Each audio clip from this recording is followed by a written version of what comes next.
নমস্কার। গল্প পাঠে কস্তুরী চ্যানেলে আমার আজকের নিবেদন বিভূতিভূষণ বন্দ্যোপাধ্যায়ের লেখা গঙ্গাধরের বিপদ। অনেক দিন আগেকার কথা। কলকাতায় তখন ঘোড়ার ট্রাম চলে। সে সময় মশলা পোস্তায় গঙ্গাধর কুণ্ডুর ছোটোখাটো একখানা মশলার দোকান। গঙ্গাধরের দেশ হুগলি জেলা, চাঁপাডাঙ্গার কাছে। অনেক দিনের দোকান। যে সময়ের কথা বলছি, গঙ্গাধরের বয়স তখন 50-এর ওপর। কিন্তু শরীরটা তার ভালো যাচ্ছিল না। নানা রকম অসুখে ভুগত প্রায়ই। তার ওপর ব্যবসায় কিছু লোকসান দিয়ে লোকটা একেবারে মুষড়ে পড়েছিল। দোকান ঘরের ভাড়া 2 মাসের বাকি, মহাজনদের দেনা ঘাড়ে।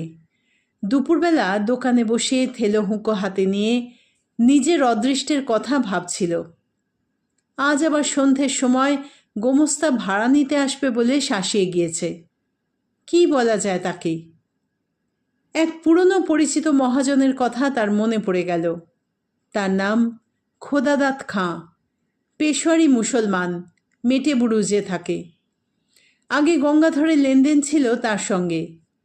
কয়েকবার টাকা নিয়েছে, শোধও করেছে, কিন্তু সুদের হার বড় বেশি বলে ইদানিং বছর কয়েক গঙ্গাধর সেদিকে যায়নি। ভেবেচিন্তে সে মেটেবুরুজেই রওনা হলো। সুদ বেশি বলে আর উপায় কি? টাকা না আনলেই নয় আজ সন্ধ্যের মধ্যে। মেটেবুরুজে গিয়ে খোদাদাত খাঁয়ের নতুন বাসা খুঁজে বার করতে টাকা নিতে দেরি হয়ে গেল। খিদিরপুরের কাটিগঙ্গা পার হয়ে এসে ট্রাম ধরবে। হনহন করে হেঁটে আসছে, এমন সময় একজন লোক তাকে ডেকে বললে, এ সাহেব, ইধার শুনিয়ে তো যারা।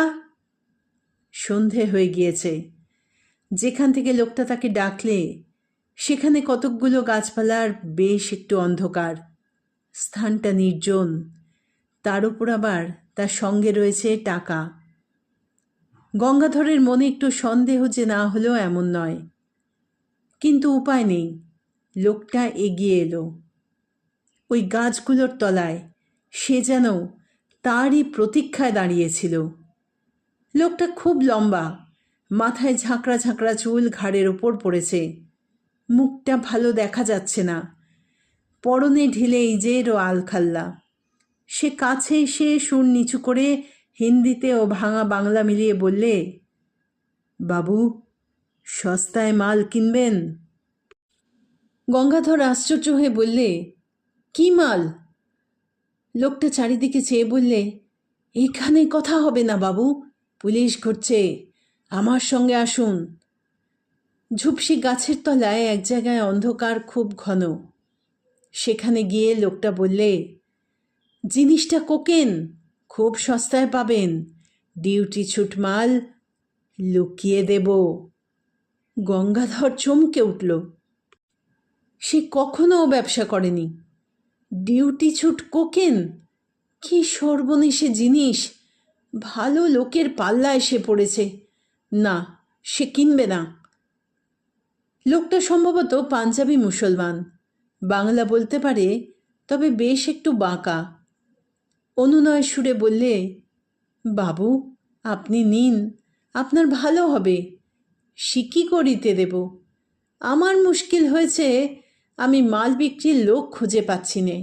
ঘুরে ঘুরে বেড়াচ্ছি কত জায়গায়, আবার সব জায়গায় তো যেতে পারি নে, পুলিশের ভয় তো আছে। কেউ কথা কইছে না আমার সঙ্গে, সেই হয়েছে আরও মুশকিল। হঠাৎ শহরে এত পুলিশের ভয় হলো যে কেন বাবু, তা বুঝি নে। আগেই যারা এ ব্যবসা করত তাদের কাছে যাচ্ছি, তারা আমার দিকে চেয়েও দেখছে না। আপনি গড়রাজি হবেন না বাবু, মাল দেখুন, পরে দাম দস্তুর হবে।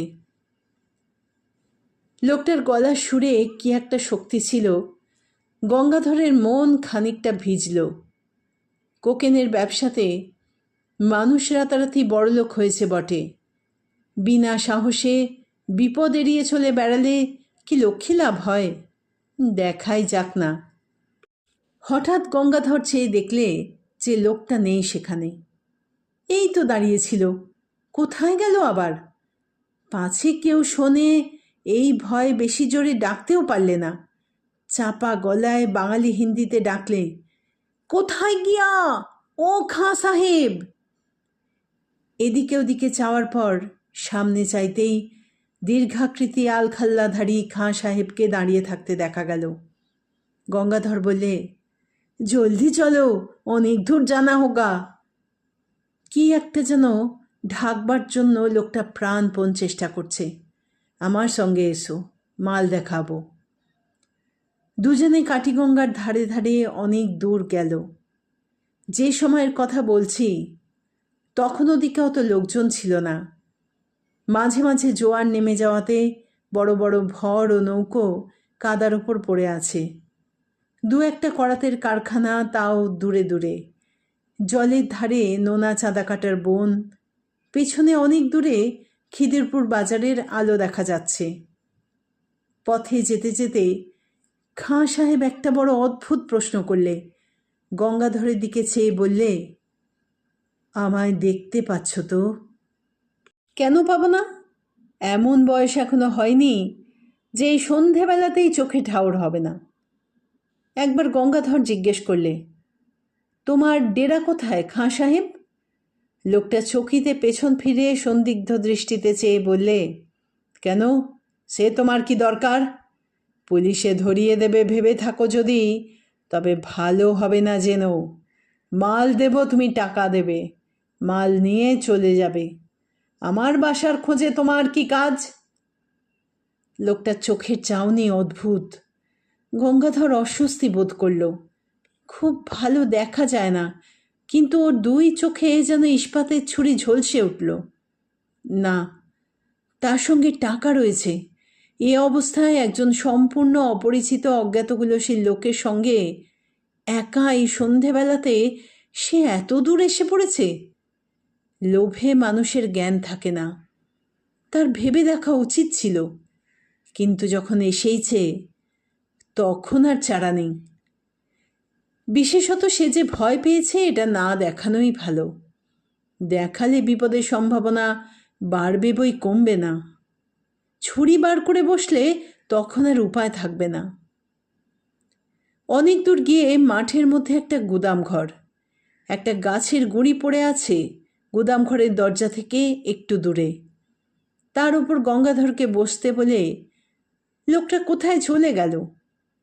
গঙ্গাধর বসে চারিধারে চেয়ে দেখলে গুদাম ঘরের আশেপাশে সর্বত্র আগাছার অনুচ্ছ জঙ্গল। নিকটে কোথাও লোকজনের সারা শব্দ নেই। অন্ধকার হলেও মাঠের মধ্যে বলে অন্ধকার তত ঘন নয়। সেই পাতলা অন্ধকারে চেয়ে দেখে গঙ্গাধরের মনে হলো গুদাম ঘরটা পুরনো এবং যেন অনেককাল অব্যবহার্য হয়ে পড়ে আছে।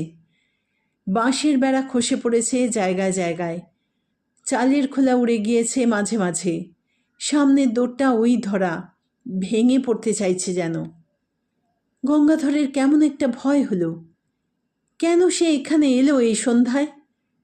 এরকম জায়গায় একা মানুষে আসে, বিশেষ করে এতগুলো টাকা সঙ্গে করে? সে আসতো না কখনোই।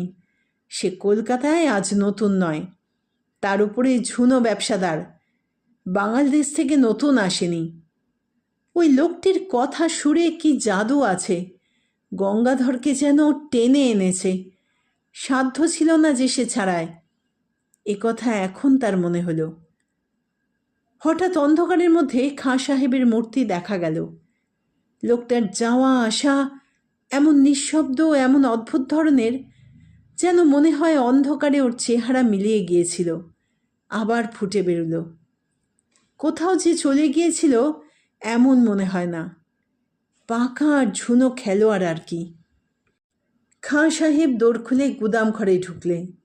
গঙ্গাধরকেও যখন পেছনে আসতে বললে তখন ভয়ে গঙ্গাধরের হাত পা ঝিমঝিম করছে, বুক ঢিপ ঢিপ করছে। এই অন্ধকার গুদাম ঘরের মধ্যে নিয়ে গিয়ে ঠিক ওই লোকটা ওর ওই লম্বা হাতে গলা টিপে ধরবে, কিংবা ছুরি বুকে বসাবে। সেই ফন্দিতে এত দূর ভুলিয়ে এনেছে। লোকটা নিশ্চয়ই জানতো যে তার কাছে টাকা আছে, অনুসন্ধান রেখেছিল। কে জানে খোদাদাত খাঁয়ের দলের লোক কিনা। গঙ্গাধরের কপালে বিন্দু বিন্দু ঘাম দেখা দিলে একবার সে ভাবলে দৌড়ে পালাবে, কিন্তু সে বুড়ো মানুষ, এই জোয়ান পাঞ্জাবি মুসলমানের সঙ্গে দৌড়ের পাল্লায় তার পক্ষে পেরে ওঠা অসম্ভব। কলের পুতুলের মতো গঙ্গাধর গুদাম ঘরের মধ্যে ঢুকল। আশ্চর্য, গুদামের ওদিকের দেওয়ালটা যে একেবারে ভাঙা। গুদামের সর্বত্র দেখা যাচ্ছে সে অস্পষ্ট অন্ধকারে। এক জায়গায় দুটো খালি পিপে ছাড়া কোথাও কিছু নেই। মাকড়সার জাল সর্বত্র। অন্ধকারে দেখা যায় না বটে, কিন্তু নাকে মুখে লাগে। একটা কীরকম ভ্যাপসা গন্ধ গুদামের মধ্যে। মেঝেটা স্যাঁতস্যাঁতে, কতকাল এর মধ্যে যেন মানুষ ঢোকেনি। এদিকে আবার খাঁ সাহেব কোথায় গেল? লোকটা থাকে থাকে যায় কোথায়?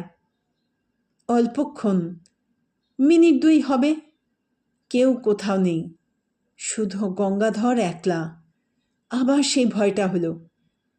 কেমন এক ধরনের ভয়, যেন বুকের রক্ত হিম হয়ে যাচ্ছে। এই বা কীরকম ভয়! আর গুদাম ঘরটার মধ্যে কনকনে ঠান্ডা হাওয়ার যেন একটা স্রোত বইছে মাঝে মাঝে। মিনিট দুই পরে খাঁ সাহেব, এই তো আধো অন্ধকারের মধ্যে সামনেই দাঁড়িয়ে। হঠাৎ একটা অদ্ভুত কথা বললে খাঁ সাহেব। বললে, তুমি কালা নাকি? এতক্ষণ কথা বলছি, শুনতে পাচ্ছ না? কথার উত্তর দিচ্ছ না কেন? কোকেন যে জায়গায় আছে বললাম, তা দেখতে পেয়েছ? শাবলের চার দিয়ে তুলতে বললাম পিপে দুটো, হাঁ করে সঙের মতো দাঁড়িয়ে কেন? বারে, এত কথা কখন বলেছে লোকটা? পাগল নাকি? গঙ্গাধর কেবল ভ্যাবাচাকা হয়ে গিয়েছে। মুড়ের মতো দৃষ্টিতে চেয়ে বললে, কখন তুমি দেখালে কোকেনের জায়গা? কই, কোথায় শাবল? কথা বলতে বলতে গঙ্গাধর সম্মুখস্থ খাঁ সাহেবের মুখের দিকে চাইলে। সঙ্গে সঙ্গে তার মনে হলো, তার বিভ্রান্ত বিমূঢ় আতঙ্কাকুল দৃষ্টির সামনে খাঁ সাহেবের মুখ, গলা, বুক, হাত পা, সারা দেহটা যেন চুরচুর হয়ে গুঁড়িয়ে গুঁড়িয়ে পড়ছে। সব যেন ভেঙে বাতাসে উড়ে উড়ে যাচ্ছে। খাঁ সাহেব প্রাণপণে দাঁত মুখ খামুটি করে বিষম মনে জোরে তার দেহের চূর্ণায়মান অণুগুলো যথাস্থানে ধরে রাখবার চেষ্টা করছে, কিন্তু পেরে উঠছে না। সব ভেঙে গেল, ঘুরিয়ে গেল, উড়ে গেল। 1, 2, 3, 4। আর কোথায় খাঁ সাহেব? চারিপাশের অন্ধকারের মধ্যে সে মিশিয়ে গিয়েছে। একটা ঠান্ডা কনকনে বাতাসের ঝাপটা এলো কোথা থেকে। সঙ্গে সঙ্গে গঙ্গাধর আর্তরবে চিৎকার করে গুদাম ঘরে স্যাঁতস্যাঁতে মেঝের ওপর মূর্ছিত হয়ে পড়ে গেল। একটা দেশি ভর কাছে কোথায় বাঁধা ছিল। তার মাঝিরা এসে গঙ্গাধরকে অচেতন অবস্থায় তাদের ভরে নিয়ে যায়। তারাই তাকে দোকানে পৌঁছে দেয়। গঙ্গাধরের টাকা ঠিক ছিল, কানাকড়িও খোয়া যায়নি। তবে শরীর শুধরে উঠতে সময় নিয়েছিল। অনেক দিন পর্যন্ত অন্ধকারে সে একা কিছুতেই থাকতে পারত না। মাস দুই পরে মেটেবুরুজে খোদাদাত খাঁর কাছে টাকা শোধ দিতে গিয়ে গঙ্গাধর টাকা নিয়ে যাবার দিন কি ঘটনা ঘটেছিল সেটা বললে। খোদাদাত খাঁ গল্প শুনে গম্ভীর হয়ে গেল। খানিকক্ষণ চুপ করে থেকে বললে, সাহাজি, ও হলো আমির খাঁ, চোরাই কোকেনের খুব বড় ব্যবসাদার ছিল। আজ বছর 15 আগেকার কথা। রমজান মাসে বেশ কিছু মাল হাতে পায়। তক্তাঘাটের কাছে একখানা জাহাজ ভিড়েছিল, সেখান থেকে রাতারাতি সরিয়ে ফেলে। জাহাজে লোকের সঙ্গে শর্ট ছিল। কোথায় সে মাল রাখত কেউ জানে না। সেই মাসের মাঝামাঝি সে খুন হয়। কে বা কেন খুন করলে জানা যায়নি, কেউ ধরা পড়েনি। তবে দলের লোকই তাকে খুন করেছিল এটা বোঝা কঠিন নয়। এই পর্যন্ত আমির খাঁর ঘটনা আমি জানি। আমার মনে হয় আমির খাঁ সেই থেকে ঘুরে বেড়াচ্ছে তার মাল বিক্রি করবার জন্যে। ওর পুরনো কোকেনের বাক্স হয়েছে দুজকের বোঝা। তা বাবু, সে গুদাম ঘরটা কোথায় তুমি দেখাতে পারবে? গঙ্গাধর অন্ধকারে কোথা দিয়ে সেখানে গিয়েছিল তা তার মনে নেই। মনে থাকলেও সে যেত না। পথে আস্তে আস্তে গঙ্গাধরের মনে পড়ল পুরনো ভাঙা গুদাম ঘরটার অস্পষ্ট অন্ধকারের মধ্যে আমির খাঁয়ের মুখে সেই হতাশ ও অমানসিক চেষ্টা করেও হেরে যাবার দৃষ্টিটা। হতভাগ্য এতদিনেও কি বোঝেনি সে মারা গিয়েছে? কে উত্তর দেবে? ভগবান তার আত্মাকে শান্তি দিন।